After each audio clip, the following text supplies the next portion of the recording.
कहानी की शुरुआत में एक जंगल में बिजलियां चमक रही थीं और बारिश हो रही थी। तभी वहाँ एक हॉर्स राइडर एक लड़के को साथ लेकर हॉर्स पर जा रहा होता है और उसके पीछे कुछ और सोल्जर्स भी पड़े होते हैं। वो उसको पकड़ना चाहते हैं। मौका देखकर वो लड़का हॉर्स से जंप लगाता है। फिर उस सोल्जर को वो लोग मार देते हैं और बोलते हैं, राजकुमार को ढूंढो। दरअसल वो लड़का एक राजकुमार था। फिर अगले दिन उस जंगल से कुछ लोग गुजर रहे होते हैं।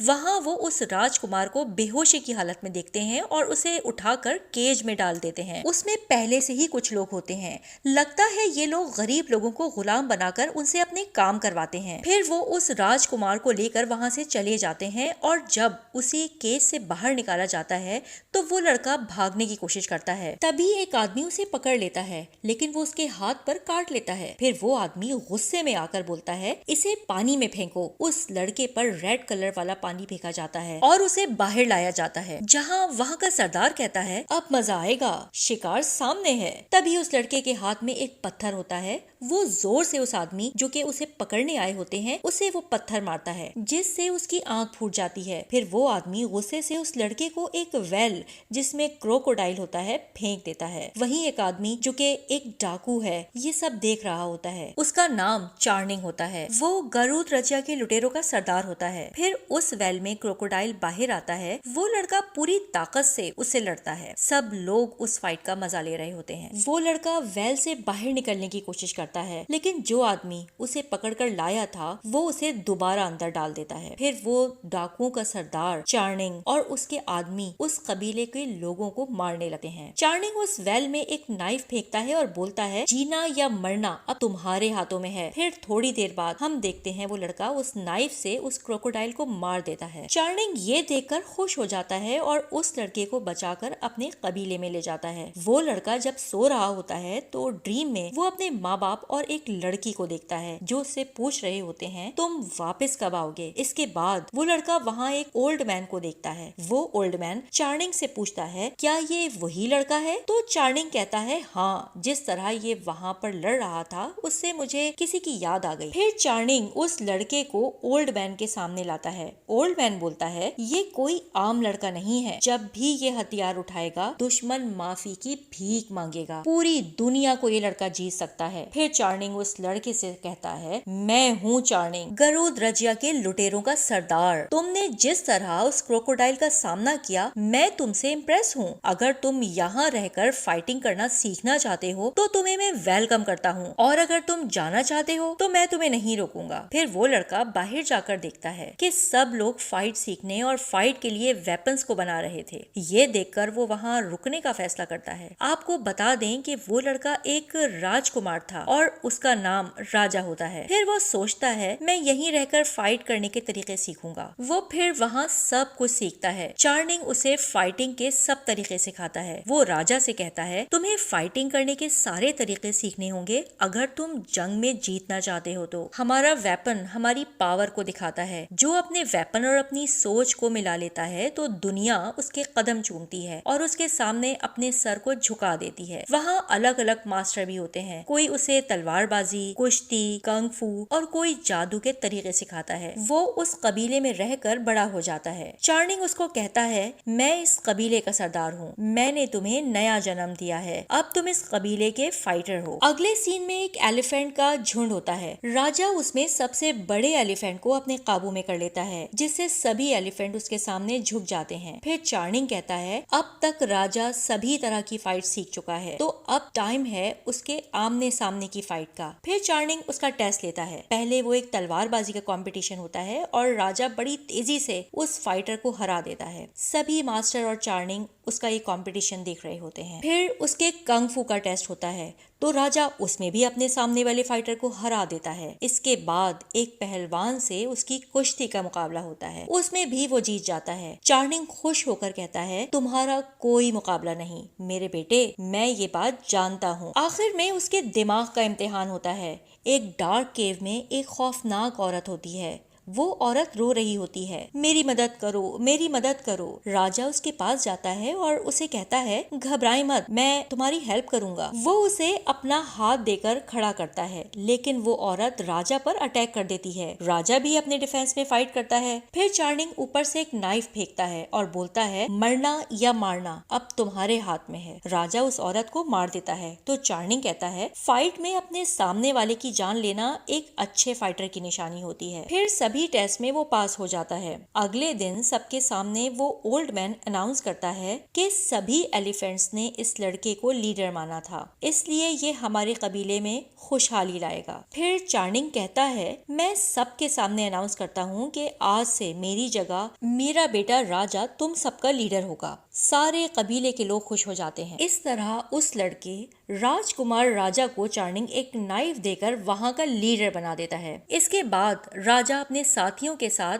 बहुत सारे डाकियों को मारता है। एक रात राजा अपनी पुरानी जिंदगी को याद करता है। अपनी माँ से बोलता है, मुझे फाइट करना सीखना है, मुझे डांस नहीं सीखना। लेकिन उसकी माँ कहती है, बेटा तुम्हें एक महान आदमी बनना है तो ये सब सीखना होगा। फिर उसके डैड, राजा और उसकी माँ तीनों एक ओल्ड मैन के पास जाते हैं। वहाँ राजा के डैड ओल्ड मैन से बोलते हैं, सेनापति प्रसेनजीत के इरादे ठीक नहीं लग रहे हैं, वो कभी भी हम पर अटैक कर सकता है। उसने सारी आर्मी को अपने साथ मिला लिया है। वो ओल्ड मैन कहता है, अगर उसे रोका न गया तो सब कुछ खत्म हो जाएगा। राजा के डैड गरुड़ रजिया के शागिर्द थे, उनका नाम महाराजा सिंह ज्यो था। वो ओल्ड मैन से बोलते हैं, मुझे सिर्फ आप पर भरोसा है, मैं अपने बेटे राजा को आपके पास छोड़कर जा रहा हूँ। ओल्ड मैन कहता है, मैं इसकी हिफाजत करूंगा, आप भी अपना ध्यान रखना। फिर वो लोग वहाँ से चले जाते हैं। राजा अपने माँ बाप को जाते हुए देखकर सैड होता है। फिर राजा को उस ओल्ड मैन के घर में एक लड़की मिलती है जिसका नाम किम होता है। वो उसे बताती है, मुझे ओल्ड मैन ने बड़ा किया है, मेरे माँ बाप की डेथ हो चुकी है। किम उससे पूछती है, तुम कौन हो? तो वो बताता है, मेरे डैड एक बहादुर सेनापति हैं, मैं भी उनकी तरह एक वॉरियर बनना चाहता था, लेकिन पता नहीं क्यों उन्होंने मुझे यहाँ डांस सीखने भेज दिया। फिर किम और राजा बहुत अच्छे दोस्त बन जाते हैं। दोनों वहाँ पर डांस करना सीखते हैं। अब प्रेजेंट में वो आदमी जिसने कहानी के शुरू में राजा को क्रोकोडाइल के आगे डाल दिया था, वो कुछ गुलामों को पकड़कर लाया होता है और उन्हें बेचने के लिए उन पर टॉर्चर कर रहा होता है, उन्हें बहुत मार रहा होता है। तभी वहाँ खड़े लोगों में से कोई उस पर शराब का मटका खींच कर मार देता है। वो गुस्से में चिल्लाता है, मुझे किसने मारा, बताओ किसने मारा। ऐसा बोलकर वो एक आदमी को पकड़ लेता है और उसे जबरदस्ती शराब पिलाने लगता है। दरअसल वो राजा ही होता है। वो उस लुटेरे से अपना बदला लेने आया होता है। राजा उसकी गर्दन पकड़ लेता है और उसे जोर से मारने लगता है। वो बहुत सारी शराब पी लेता है जिससे वो ड्रंक हो जाता है। ये देखकर दूसरे लोग भी उसे मारने आते हैं, लेकिन वो नशे में होते हुए भी सबको हरा देता है। तभी वो लुटेरे राजा से रहम करने का कहता है, तो राजा उससे कहता है, ठीक है, मैं तुम्हें एक चांस दूंगा जैसा तुमने मुझे चांस दिया था। फिर उस लुटेरे को याद आता है कि ये वही लड़का है जिसे बचपन में मैंने क्रोकोडाइल के पास फेंका था। राजा उस लुटेरे को उठाकर क्रोकोडाइल के पास फेंक देता है और सभी गुलामों को आजाद कर देता है। तो वो सब राजा का शुक्रिया अदा करते हैं। इसके बाद कबीले में जश्न हो रहा होता है। राजा एक तरफ बैठा था, वो अपना बचपन याद कर रहा था। जब किम उसे कहती है, तुम क्यों जा रहे हो, मेरे साथ कौन खेलेगा, मैं तुम्हें जाने नहीं दूंगी। वो कहता है, तुम परेशान ना हो, मैं जल्दी वापस आ जाऊंगा। उसे किम को छोड़कर जाना अच्छा नहीं लग रहा होता, पर उसे जाना पड़ता है। वो किम को अपनी एक निशानी देकर वहाँ से चला जाता है, लेकिन जो लोग उसे ले जा रहे होते हैं वो उसके डैड के लोग नहीं होते। तभी राजा के डैड का एक वफादार सोल्जर उसे देख लेता है, उन सोल्जर्स को मार देता है और राजा को लेकर उसके घर की तरफ निकल जाता है। मगर तब तक सेनापति प्रसेनजीत ने राजा के डैड और माँ को पकड़ रखा होता है। वो राजा की माँ को तीर मार देता है जिससे उसकी माँ मर जाती है। फिर वो उसके डैड को मारने का ऑर्डर देता है, इसे भी मार दो। तभी एक आदमी अपनी तलवार घुमाता है और राजा के डैड को मार देता है। ये देखकर राजा जोर से चिल्लाता है। सेनापति के आदमी राजा को पकड़ने के लिए उसके पीछे भागने लगते हैं। फिर वही सीन दिखाया जाता है जो जंगल में मूवी के शुरू में दिखाया गया था। इससे हमें पता चलता है कि सेनापति प्रसेनजीत ने राजा के डैड सिंह जियो और उसकी माँ दोनों को मार दिया था और गरुद रजिया पर अपना कब्जा कर लिया था। वो राजा को भी मारना चाहता था मगर राजा बच गया। फिर वो अपने माँ बाप को मारने वाले से बदला लेने का डिसीजन लेता है। फिर वो चार्निंग को बताता है तो वो राजा से कहता है, मैंने उस दिन जब तुम्हें क्रोकोडाइल के वेल में देखा तो मुझे जिसकी याद आई वो मैं खुद था। उस दिन भी तुम्हारी आंखों में बदले की आग थी और आज भी तुम्हारी आंखों में वही आग है। ध्यान से सुनो, मैं तुम्हें यहाँ का सरदार अनाउंस करने वाला था मगर तुम अभी पूरी तरह से तैयार नहीं हो। पहले अपने बदले की आग को बुझाओ। यहाँ मैं और इस कबीले के सभी लोग तुम्हारे वापस आने का वेट करेंगे, फिर मैं तुम्हें सरदार बना दूंगा। फिर वो चार्निंग से इजाजत लेकर अपना बदला पूरा करने निकल पड़ता है। परसान जी के दरबार में उस लड़की किम को दिखाया जाता है जो राजा से बचपन में बिछड़ गई थी। वो वहाँ डांस कर रही होती है। तभी राजा भी एक डांसर के गेटअप में वहाँ पहुँच जाता है और डांस करने लगता है। डांस करते करते वो वहाँ बॉम्ब फेंक देता है। पूरे दरबार में धमाके होने लगते हैं। सब लोग इधर उधर भागने लगते हैं। राजा सबको मारते हुए परसान जी पर अटैक कर देता है। अपना मास्क उतारता है और जोर से चिल्लाता है, ये मेरी माँ के लिए है और ये मेरे डैड महाराजा सिंह जियो के लिए। तभी परसान जी उसे पहचान लेता है कि ये वही लड़का है जिसे उसने कभी जिंदा छोड़ दिया था। वो और किम भी एक दूसरे को पहचान जाते हैं। फिर राजा सेनापति परसानजीत को मार देता है और गरुद कबीले की तरफ वापस लौट जाता है। उसके जाने के बाद कोई उसकी नाइफ को देखकर उसके कबीले को पहचान जाता है मगर जब वो कबीले पहुंचता है तो वहाँ कोई नहीं होता। पूरी जगह सुनसान पड़ी होती है। तभी एक आदमी वेपन के साथ आता है जो मास्क पहने होता है।